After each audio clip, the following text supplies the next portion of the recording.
मी स्वतः Vinod Tulaskar, director of BJT realtors private limited. मी आमच्या फर्ममध्ये फायनान्स आणि पब्लिक रिलेशन बघतो आणि आमचे दुसरे डायरेक्टर सूर्यकांत जाधव हे डिझाईन आणि सगळे प्रोजेक्ट करतात. आणि आमचे तिसरे डायरेक्टर मिस्टर राजेश भोसले हे आर्किटेक्चर आहेत स्वतः, BNC आणि दिग्गज हे सगळे हे सांभाळतात. आणि आजचं प्रेझेंटेशन पण तुम्हाला हेच पुढे करणार आहे. मी राजेश सरांना विनंती करतो की त्यांनी प्रेझेंटेशन चालू करा. थँक्यू. नमस्कार. सर्वप्रथम हे प्रेझेंटेशन जे आहे त्याच्यात मी ह्याला 3-4 भागात डिवाइड केलेलं आहे. म्हणजे हिंदी में मैं बोल देता हूँ, 3-4 तरीके से डिवाइड किया है. पहले तो हम ये बताने वाले हम कौन है ताकि आपको समझे कि हमने क्या काम किया है, ये पहले बता देता हूँ. उसके बाद हम आपको क्या बेनिफिट देने वाले हैं और कैसे बनाने वाले हैं चीज़. उसके बाद टाइमलाइन है और इसके आगे मैंने जो डिटेल्स है ये सबको बाद में सर्कुलेट हो जाएगा डिटेल्स, तो सबको अपनी चीज़ें बहुत क्लियरली समझ आएंगी ऐसे मुझे लगता है. फिर भी जो डाउट्स हैं वो सूर्यकांत जाधव जी हैं जो यहाँ पे हैंडल करने वाले हैं पूरा, तो उनको आप कभी भी क्वेश्चंस पूछ लेना. वैसे भी हम ईमेल्स और ये देके जाएंगे, आपको आंसर्स हम दे देंगे. सूर्यकांत और विनोद ये दोनों बहुत पहले से ही डिज़ाइन फील्ड में, आज 25 साल हो गए, दोनों डिज़ाइन टर्नकी प्रोजेक्ट्स पहले से ही कर रहे थे. ये मेरे 12 साल से पहले से दोस्त थे. हम लोग 3 साल पहले एक साथ आए. हमें मतलब इन्हें भी इंटरेस्ट था कुछ बनाने में, जैसे कि फिजिकली बिल्डिंग्स और ये सब में.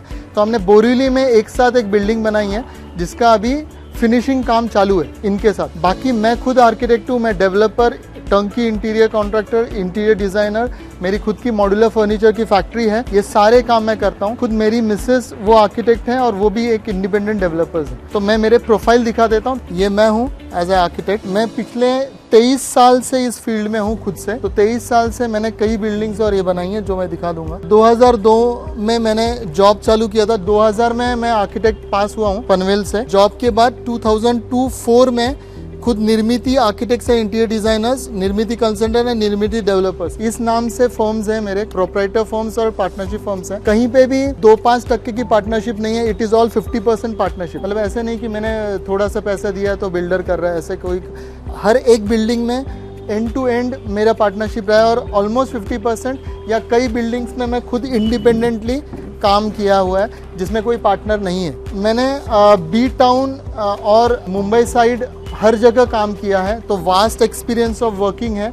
अलग अलग टेरेन्स का वर्किंग का एक्सपीरियंस है. कईयों में मैं खुद आर्किटेक्ट रहा हूँ, कईयों में मेरी वाइफ आर्किटेक्ट रही है और हम मिलके काम करते हैं उस तरीके से. जैसे कि ये इचलकरंजी, ये दूसरा रोहा, ये बोरीवली में बिल्डिंग तैयार है. ये बिल्डिंग अपना श्री कृष्ण नगर में है, बोरीवली स्टेशन से ज़्यादा दूर नहीं, मतलब नेशनल पार्क के बाजू में है. वो पेन में है.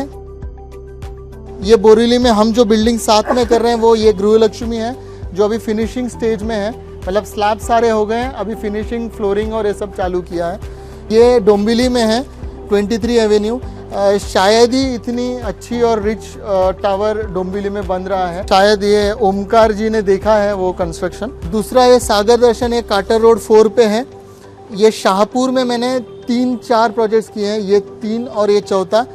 ये थाने में तलावपाली पे काम किया हुआ है, ये जो काम है. और वो स्टेशन पे बी कैबिन में. ये सारे काम तब मैं निर्मिति नाम से करता था, कुछ एकदंत नाम से होते थे.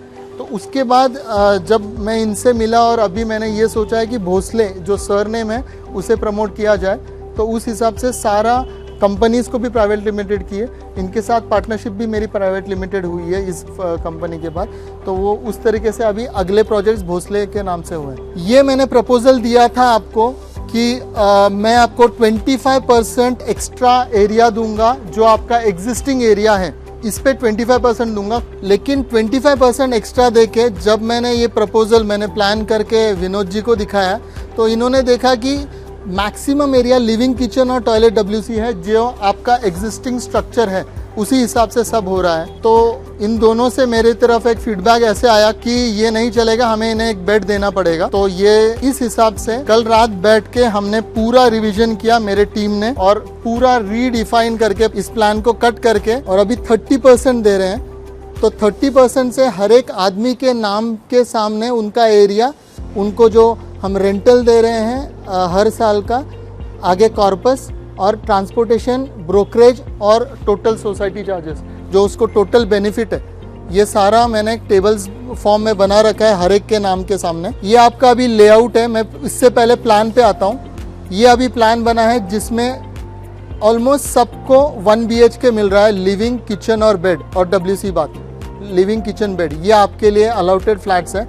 इन फ्लैट्स के ऊपर आपको जब मैं वो शीट दे रहा हूँ उस पर फ्लैट नंबर भी लिखे हुए हैं, जो मुझे आए थे उस हिसाब से मैंने वो फ्लैट नंबर्स लिख के आपको दिए हुए हैं। ये कुछ पार्किंग के बारे में है। अभी जो रिवाइज्ड ऑफर है वो फाइनल ऑफर करके हम बता रहे हैं आपको, क्योंकि मैंने बाकी भी स्टडी किया। तो उसमें 50% पार्किंग हम रख लेंगे, 50% आप में अलाउट हो जाएगा, जो डेवलप आप लोगों का जो पार्किंग एरिया है। ये सारा पार्किंग स्टिल फ्री होगा, मतलब आप जो देख रहे हैं, एक है, ये 3 है, एक के ऊपर एक, ऐसे 3 स्टैक हैं। सो जितने भी है डिवाइड करके अप्रोक्सीमेटली 45, और ये मैंने गिने नहीं है 45 में, जो बाहर भी पार्क हो सकते हैं। आप लेआउट देखेंगे पहले वाला स्लाइड भी, तो उसमें आप देखेंगे कि वो ड्राइववे दिया है 6 मीटर्स का, ताकि फायर ब्रिगेड और वो सब भी आ सके और NOCs को तकलीफ ना हो। ये 4.5 छोड़ा है, सामने से 4.5 और पीछे से 3.5 जोड़ के किया हुआ। वैसे इसे इस एरिया को कैंटिलीवर करके कॉलम यहाँ प्लेस किया, ऐसे हमें क्लियर एरिया 4.5 मिल रहा है, क्योंकि ये अंदर ही है। हाँ, तो ये थोड़ा सा हम लैंडस्केप भी डेवलप कर लेंगे। ये ऐसे आपका बिल्डिंग दिखेगा अप्रोक्सीमेटली इस तरीके से, ये एक्चुअल एलिवेशन है जो आपका बिल्डिंग दिखेगा। अभी लिस्ट ऑफ एमिनिटीज़ है, आपको ये एक बार बता देता हूँ।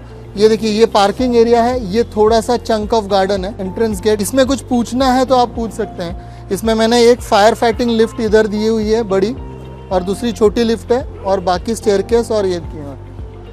अप्रॉक्सीमेटली 10 फ्लोर्स जाता है FSI कंजम्पशन के हिसाब से, ये पूरा जो ये है।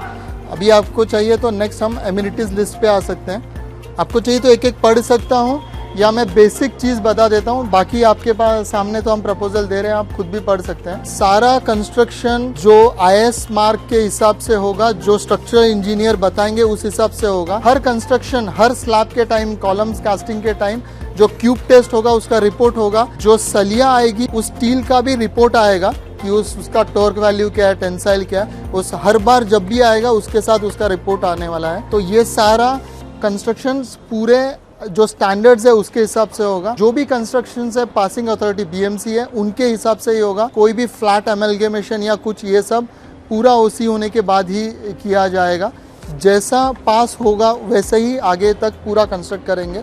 एमिनिटीज़ की लिस्ट वैसे आप देखेंगे तो बाकी हमने एंटी रस्ट केमिकल्स और स्टील के tensile strength, toilet height, even आप देखेंगे तो फ्लोर टाइल भी 32/64 की बड़ी, जो सबसे बड़ी साइज़ आई है GVT टाइल्स, उस हिसाब से लिए हैं। एमिनिटीज़ बाकी कॉमन एमिनिटीज़ में भी एंट्रेंस लॉबी होगी, जो अगर यहाँ बोर तो है आपके पास तो वो एक पानी का सप्लाई होगा। बाकी कॉमन एमिनिटीज़ में जो BMC से फ्री FSI से सोसाइटी ऑफिस मिलता है वो सब तो होंगे ही, तो वो सब तो है ही, मतलब वो तो आप कभी भी पढ़ सकते हैं।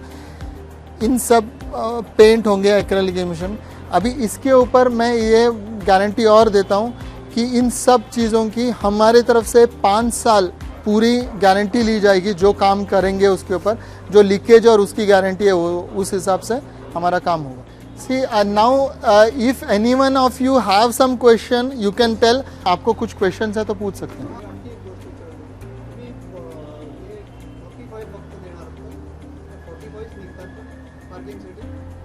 सर मी प्रयत्न करतोय, आत्ता जे मला बसलेत म्हणजे ॲक्च्युली रिक्वायरमेंट ह्या फ्लॅटच्या हिशोबाने छोटी असल्यामुळे एवढ्याची पण नाही आहे, 30s मध्ये येते, because it is 3 1 BHKs require 1 असं सगळं येतं, तर कॅल्क्युलेशन खूप कमी येते। मी तर सगळ्यांना द्यायची आहे म्हणून इथे 3 लेवल ऑफ स्टील पार्किंग असा विचार केला। Will find to give more parking as well. अजून तरी फॉर आता मी इथे दाखवलंय, कदाचित कॅन्टिलिव्हर घेऊन कॉलम देता येईल, काय वेगळं करता येईल, इथेही स्टॅक बसवता येतील 3 स्टोर्स. विल फाइंड आउट ना, विल ट्राय. मी तेच म्हणतोय बघा, मी सुरुवातीला विचार करत होतो द्यायचाच सगळ्यांना, पण वेन बसवायला प्रयत्न केला तर बसत नाही आहेत सगळे, म्हणजे जे सेल असतील आणि जे तुम्ही असाल ते. So what the best solution I got is 50-50 करू. तुम्ही जे आहात तुमचे 50 अलाउड करू, आम्ही आमचे 50 अलाउड करू. पण माझा प्रयत्न असेल की मोर दॅन 45 बसतील, म्हणून मी 45 आता कमिट करतोय. पण that to open parking, stack parking, everything inclusive. हाँ हाँ. कंपनी स्ट्रक्चर सर, अभी तो 3 डायरेक्टर्स है. We have our own labour force for construction. यहाँ का भी लेबर फोर्स हमारा ही था. Similarly I follow in even interiors, तो हमारा लेबर के साथ बहुत पहले से ही नाता ढंग से है ही. तो लेबर फोर्स खुद का है, मतलब कॉन्ट्रैक्टिंग फर्म भी खुद का ही है हमारा. सर वही बोल रहा हूँ, डिज़ाइनर टीम तो 25 का मेरे पास है, इनके पास 4 हैं पहले से ही. हाँ, तो वो पहले से ही है हमारे पास डिज़ाइनर्स. हाँ, मेरे पास पहले से ही ऑफिस में, मेरे 3 ऑफिस डोंबिवली में, डिज़ाइन ऑफिस 3 बाजू बाजू में ही हैं ऐसे. हाँ हाँ हाँ हाँ. अभी रिसेंटली फॉर्म किया. ये जो फर्स्ट बिल्डिंग बन रही है वो निर्मिति विहंग, इनका विहंग इंटीरियर्स है, मेरा निर्मिति है. ये मैंने इवन इंटीरियर 1 प्राइवेट लिमिटेड भी अब भी किया. प्राइवेट लिमिटेड ये दोनों फॉर्म्स अब भी किए, मतलब रिसेंटली 1 साल हुआ नहीं इसको. इस चीज़ को तो अभी 2-3 महीने हुए हमने जो प्राइवेट, ये वाली ना. हाँ, ये 3 महीने पहले. हाँ हाँ, उससे पहले निर्मिति विहंग पार्टनरशिप से बस.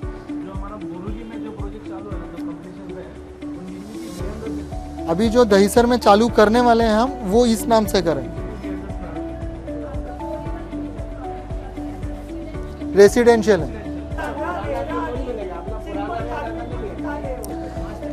देखो मुझे एक कारपेट एरिया मिला था. जनरली अभी रेरा में ही सब बात करते हैं, क्योंकि सारा डील डॉक्यूमेंटेशन रेरा में होता है. तो अभी ये फ्लैट पकड़े तो कारपेट एरिया क्या है, समझो हमने यहाँ पे, समझो यहाँ ब्लॉक किया और पानी डाल दिया, तो पूरा जैसे पानी जितना जगह ले लेगा ना, वो पूरा कारपेट हो गया आपका. रेरा ने ऐसे बोला ये इंटरनल वॉल और ये इतनी इंटरनल वॉल ये कंसिडर नहीं होगी, ये आपका एरिया रहेगा, बस उतनी ही बात है. तो hardly the difference of it is on 7% का फरक है, ज़्यादा नहीं है.